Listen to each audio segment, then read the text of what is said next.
485 BC, the land of Israel, conquered by the Babylonians, was a wasteland, uninhabited except for a few peasants eking out a bare existence.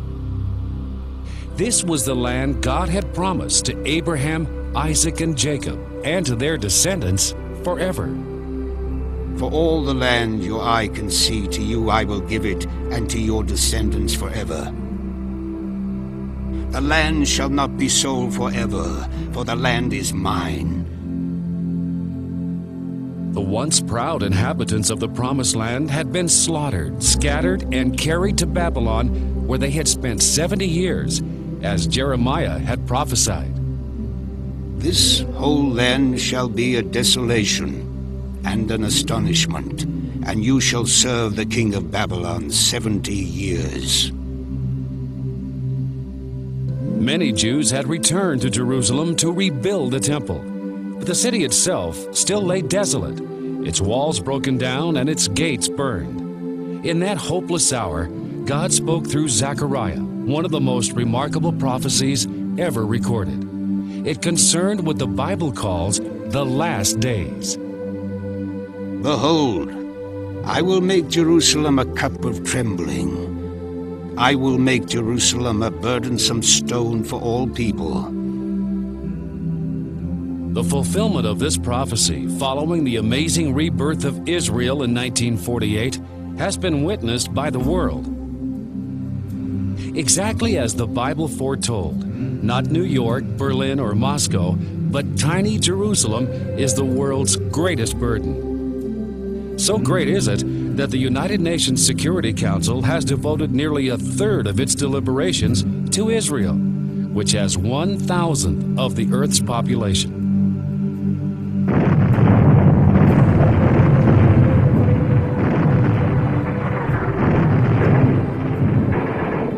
Jerusalem would not be the UN's #1 problem if Israel could be pushed around. But her military is the best in the world. In that day will I make the governors of Judah a torch of fire, and they shall devour all the people round about.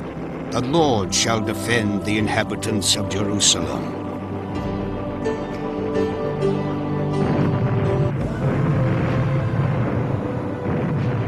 Exactly as foretold, Israel has devoured her attackers, winning every war against overwhelming odds.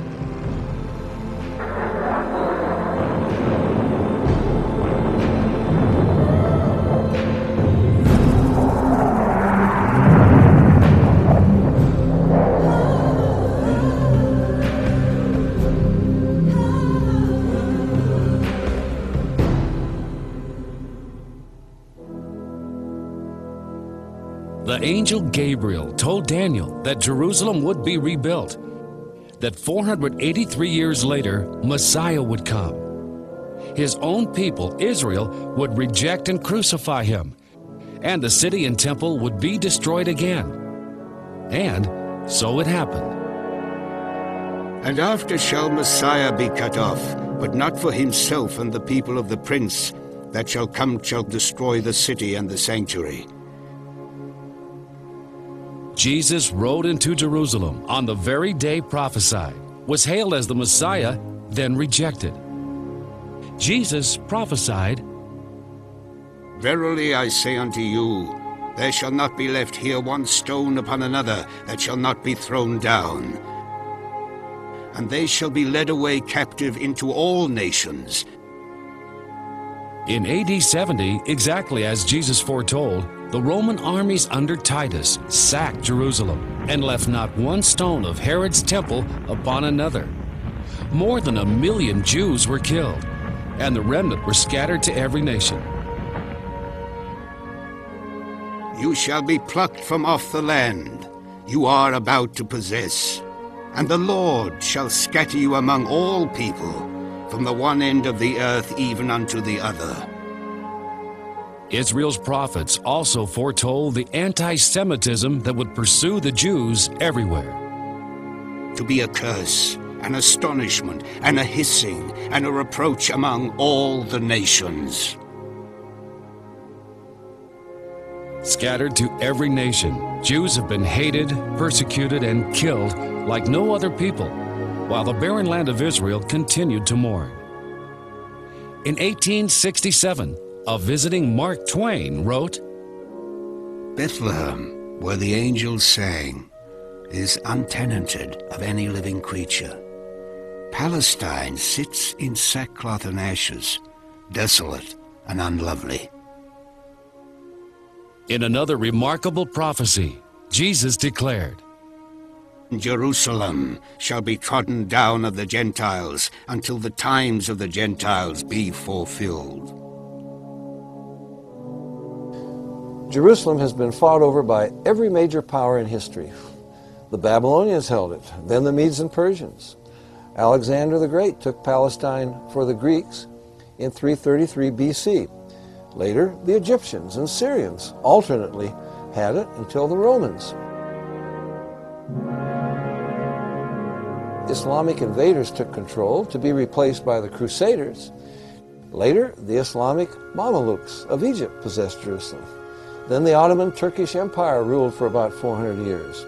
And all through these centuries, the Jews lived there and suffered. Fulfilled Bible prophecies concerning Israel, Jerusalem, and the Jew provide irrefutable proof of God's existence and that the Bible is true. Most people think the Roman Catholic Crusaders freed the Holy Land for the Jews. In fact, they slaughtered the Jews and took that land for the Catholic Church. Pope Urban II, who organized the First Crusade, urged the Crusaders to start upon the road to the Holy Sepulchre, to wrest that land from the wicked race and subject it to yourselves. Hordes of volunteers, under the banner of the cross, massacred Christ's earthly brethren, the Jews, all along the route to Jerusalem. The crusade leader, Godfrey of Bouillon, vowed to avenge the blood of Jesus upon the Jews, leaving not one alive.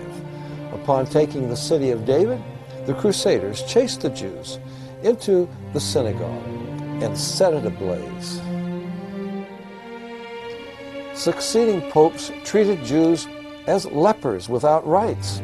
Among them, Pius VII, Leo XII, Pius VIII, Gregory XVI. Hitler's abuse of German Jews leading up to World War II uncovered a simmering anti-Semitism that was actually worldwide. The ocean liner St. Louis, crammed with 1,100 Jewish refugees, was turned away from every port in South, Central, and North America. Those 700 had valid papers for entering the U.S. President Roosevelt sent them back to perish in Hitler's ovens. Even Switzerland turned fleeing Jews back to their murderers and acted as Hitler's banker, holding billions of dollars for the Nazis in gold and funds stolen from Jewish victims. By the end of World War II, God's promise to bring his chosen people back into their land seemed more preposterous than ever. 6 million Jews had perished in Hitler's Holocaust, a fact which many continue to deny. Yet Adolf Eichmann, in his memoirs written in prison, called the slaughter of the Jews, quote, the most enormous crime, the biggest dance of death in the history of mankind.